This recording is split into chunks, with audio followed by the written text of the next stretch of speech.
71 সালের অস্থায়ী সরকারের স্বাধীনতার সনদ। আজকে তো প্রেসিডেন্টের সনদ দিয়ে না, এমন কেন? এই সময় একটা সনদ দিতে হবে, কিন্তু এই সনদ হতে পারে, কিন্তু স্বাধীনতার সনদকে ওভারল্যাপিং করার কোনো খাটো করা। জন্ম আমার যাই হোক, কিন্তু জন্মকে আমি অস্বীকার করতে পারি না। আমাকে একজন সাংবাদিক জিজ্ঞেস করলো, আপনি এই নির্বাচন নিয়ে আশঙ্কা প্রকাশ করছেন কেন? আমি বললাম, একটি গর্ভবতী মা তার সন্তানটা যতক্ষণ প্রসব না হয় ততক্ষণই তিনি সন্তান। তাহলে আজকে বাংলাদেশ গর্ভবতী গণতন্ত্রের প্রসব বেদনায় ভুগছে। এই গণতন্ত্র যদি ভূমিষ্ঠ না হয় ততক্ষণে আমাদের আশঙ্কা চেয়ে আতঙ্কা চেয়ে তাপে মোকাবেলা করার প্রস্তুতিও রাখে। যদি তাই হয়, তারা বক্তৃতার মধ্যে দিকটা বলছে, তারা এই কথাটাই বলতে চেয়েছে। আমরা মাটি ধানের শীষের ঘাটি, তারা বেজার ঘাটি, ঠিক আছে? সুতরাং এই ঘাটি রক্ষা করার দায়িত্ব আমার, আপনাদের। আমি কেউ না, আপনারা ছাড়া। আমিত্ব বিসর্জন দেন, সবাই বলতে শিখুন, আমরা আমাদের দেশ, শুধুমাত্র আমার দেশ না, আমার দল না, আমাদের দল, আমাদের দেশ, আমাদের নির্বাচন, আমাদের গণতন্ত্র আমরা ফিরে আসবো। আমিত্বের অহংকারে শেখ মুজিব দেশে, আমিত্বের অহংকারে শেখ হাসিনা সেখানে আছে। আর আজকে যারা নাকি বৈষম্য বিরোধী আন্দোলন করছেন, তাদেরকে লাখো লাখ সেদিন জানাবো।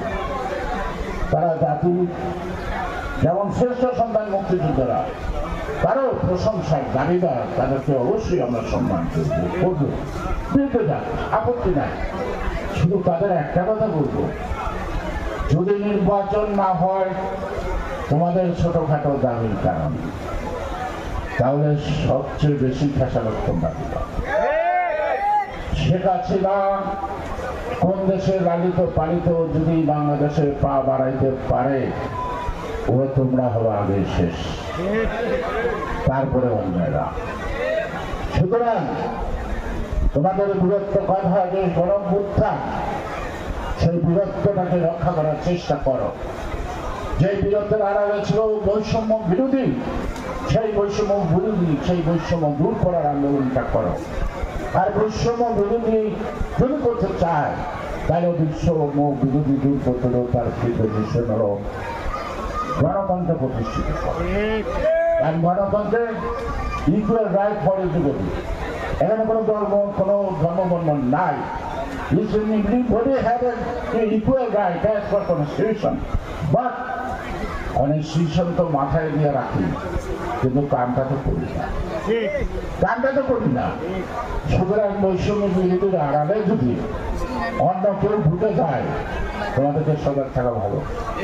কারণ করাপশনের মধ্যে দুর্নীতি করবে। কেমন তোমাকে টাকা দিয়ে কাম হইতো, এমন টাকা দিলেও কাম হয় না, টাকা ফেরত দিয়ে যায় না। সুতরাং বৈষম্যের আড়ালে আরেকটা বৈষম্য সৃষ্টি। আপনারা আপনাদের ছেলে নিয়ে জামাই না দেখে বিয়ে দিতে পারবেন? পোলার বউ আনবেন? পোলারে না দেখে আনতে পারবেন? আগে পারছেন। আপনার আমার মা বাবার বিয়ে হয়েছে, বিয়ার দিন ছাড়াই আগে পড়ে যাবে না, কিন্তু যোগ পাঠাচ্ছে না। এখন মেয়ের জিজ্ঞেস করতে হয়, ছেলের বায়োডাটা দিতে হয়, ছেলের জিজ্ঞেস করতে মেয়ের বায়োডাটা দিতে হয়।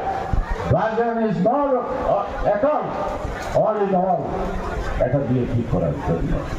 সুতরাং যে ভোট দিব, সে কারে ভোট দিল তাকে দেখবো না, তাকে শিখবো না, হাওয়ার উপরে ভোট দিয়ে দিব। আমাদের দেশের মানুষকে অভ্যস্ত।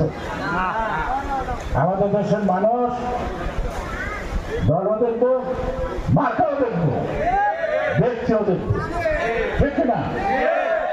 হয়তো বিএনপির একটা লোক যদি ক্যান্ডিডেট খারাপ হয়, মনের দুঃখে বাড়িতে বসে থাকো, ওটা দিতে আমি বুঝছি। আর যদি ক্যান্ডিডেটটা ভালো হয়, তাহলে কি করবো? ওই বুড়া মানুষটা করবো, নাতি রে নাতি রে আমাদের